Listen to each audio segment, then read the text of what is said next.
bagaimana cara Anda diambil oleh Tuhan terserah. Nah, itulah hakikatnya dari kita berserah diri kepada Sang Sejati. La haula wala quwwata illa billahil aliyil azim. Tiada daya upaya kita, karena kita sejatinya secara yang nyata ini adalah bayang-bayang dari yang punya bayang.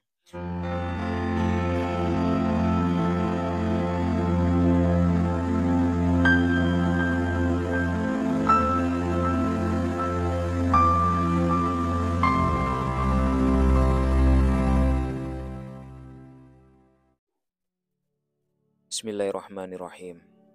Assalamualaikum warahmatullahi wabarakatuh. Liridallahu ta'ala bisyiril fatihah. Bismillahirrahmanirrahim. Alhamdulillahirabbil alamin. Ar-Rahmanirrahim. Maliki yaumiddin. Iyyaka na'budu wa iyyaka nasta'in. Ihdinas siratal mustaqim. Siratal ladzina an'amta 'alaihim ghairil maghdubi 'alaihim waladdallin. Amin. Subhanaka la ilma lana illa ma 'allamtana innaka antas samiul alim. La haula wala quwwata illa billahil aliyil azim. Qala al-musannif rahimakumullah, ilahi anta maqsudi wa ridhaka matlubi, i'tini muhibbataka wa ma'rifataka. Sahabatku, saudaraku, sigar penjalin dimanapun Anda berada, semoga kalian dalam keadaan sehat walafiat, dalam keadaan sadar, dalam keadaan selalu mengikuti kehendak Allah Subhanahu wa Ta'ala yang muncul di dalam batinmu.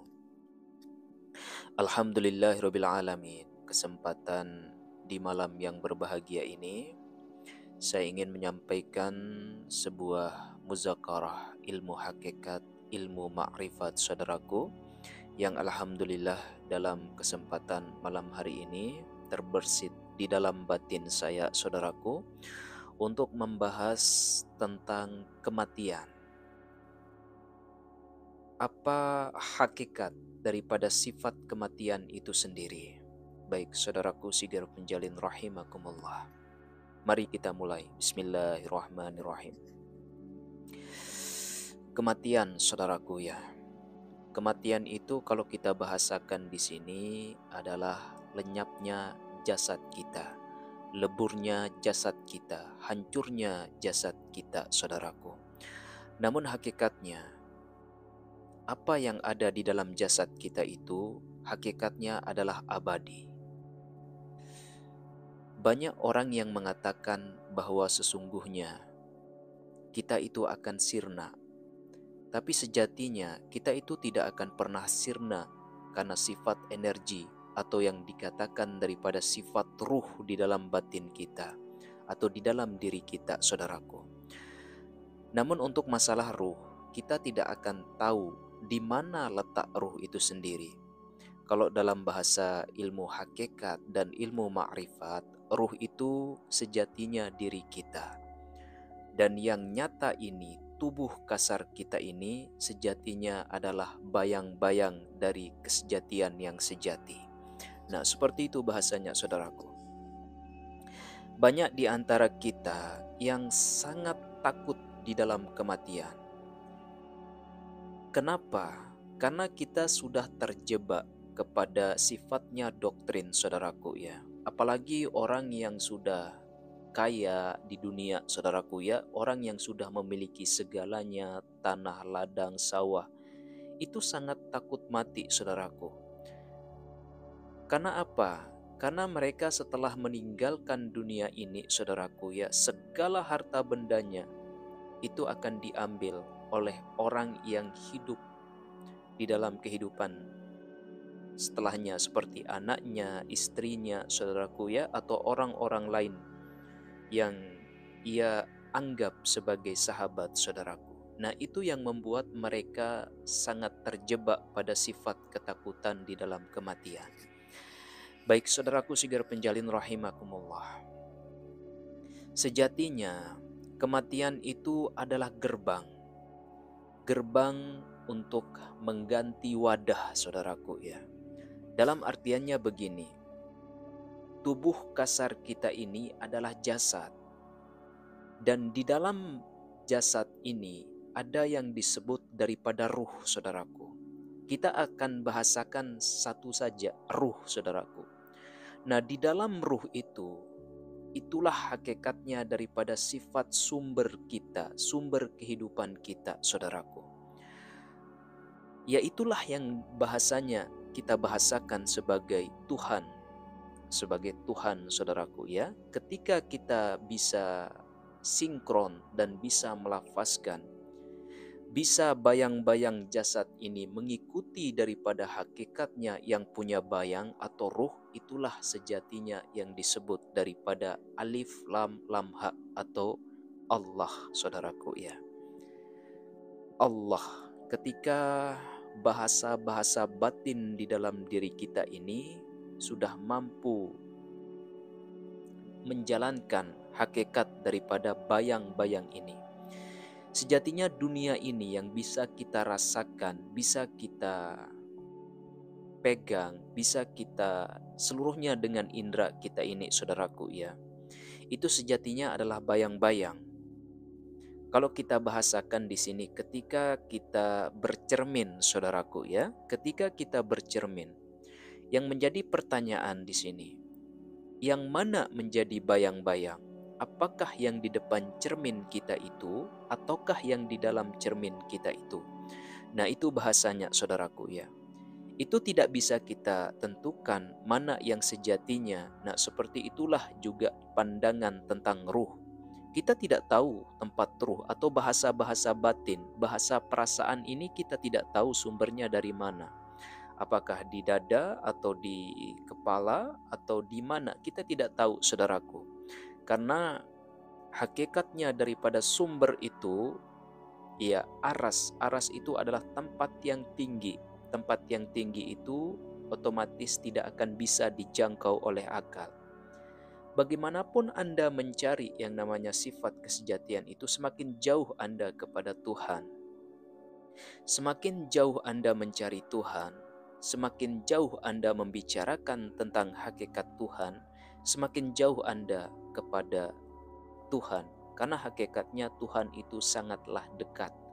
Tiada jarak, saudaraku. Antara bayang dan bayangan tiada jarak, saudaraku. Tapi kebanyakan kita terjebak. Kebanyakan kita terjebak kepada bayang-bayang yang nyata ini, saudaraku. Itu yang harus kita betul-betul dalami, saudaraku ya. Ketika kita sudah tidak terjebak pada doktrin bayang-bayang atau kenyataan dunia ini, mustahil kita akan takut mati, saudaraku. Dalam artiannya seperti itu ya. Antara bayang dan yang punya bayang ini, saudaraku. Jadi, di dalam pandangan yang bisa dikatakan pandangan di atas hakikat ya, di atas hakikat, kita harus berani yang namanya sifatnya kalau dalam ilmu spiritual ini melampaui batas. Kita tidak terjebak kepada satu pembahasan baik itu dalam agama kita ini, tapi kita harus terus mengkaji lebih dalam lagi. Semakin kita mengkaji lebih dalam, saudaraku ya, semakin bahasanya kita menyendiri. Semakin kita bahasanya sesak, bahasanya saudaraku ya, semakin dalam kita menyelam, semakin sesak kita. Tapi semakin dekat kita pada sifat kesejatian itu sendiri, saudaraku. Dalam artian sebuah pandangan ya, saudaraku ya. Ketika Anda menginginkan pasir ya, tinggal Anda berada di pesisir pantai. Tapi ketika Anda menginginkan daripada mutiara, Anda harus menyelam ke dasar samudera. Nah, seperti itu bahasanya, saudaraku. Harus kita betul-betul mengkaji lebih dalam dan berani melampaui batas ya. Memang di dalam pandangan agama Islam, saudaraku ya, orang-orang yang melampaui batas itu tidak akan pernah selamat. Tapi hakikatnya begini, saudaraku, ketika kita sudah mampu melampaui batas, otomatis batas ini adalah doktrin, saudaraku ya, doktrin dunia. Cara dunia itu menakuti kita supaya kita tertutup, gelap, supaya bayang-bayang itu yang hanya bayang-bayang yang terlihat. Tetapi yang punya bayang itu tidak terlihat, saudaraku. Nah, itulah kita terjebak kepada sifat doktrin atau batasan-batasan yang diciptakan oleh sesama kita itu sendiri, saudaraku. Baik saudaraku sigar penjalin rahimakumullah ya. Ketika kita betul-betul tahu sang sumber yang ada di dalam diri kita, otomatis kita tidak akan pernah takut mati, saudaraku. Bagaimanapun keadaan kita, itu bahasanya, saudaraku ya. Nah, seperti ini pandangan dulu saudaraku tentang kematian ya. Ketika Anda masih takut mati, berarti Anda masih terjebak kepada sifatnya doktrin dunia ini. Tapi ketika Anda sudah bebas, kapan Anda diambil oleh Tuhan, terserah saudaraku ya. Bagaimana cara Anda diambil oleh Tuhan, terserah. Nah, itulah hakikatnya dari kita berserah diri kepada Sang Sejati. La haula wala quwwata illa billahil aliyil azim. Tiada daya upaya kita, karena kita sejatinya secara yang nyata ini adalah bayang-bayang dari yang punya bayang. Akhirul kalam, assalamualaikum warahmatullahi wabarakatuh. Salamun qaulam mir rabbir rahim. Salamun qaulam mir rabbir rahim. Allahumma salli wa sallim ala sayyidina nur fi qalbi wan nur fi sam'i wan nur fi haqqi la ilaha illallah Muhammadur Rasulullah sallallahu alaihi wasallam. Assalamualaikum warahmatullahi wabarakatuh.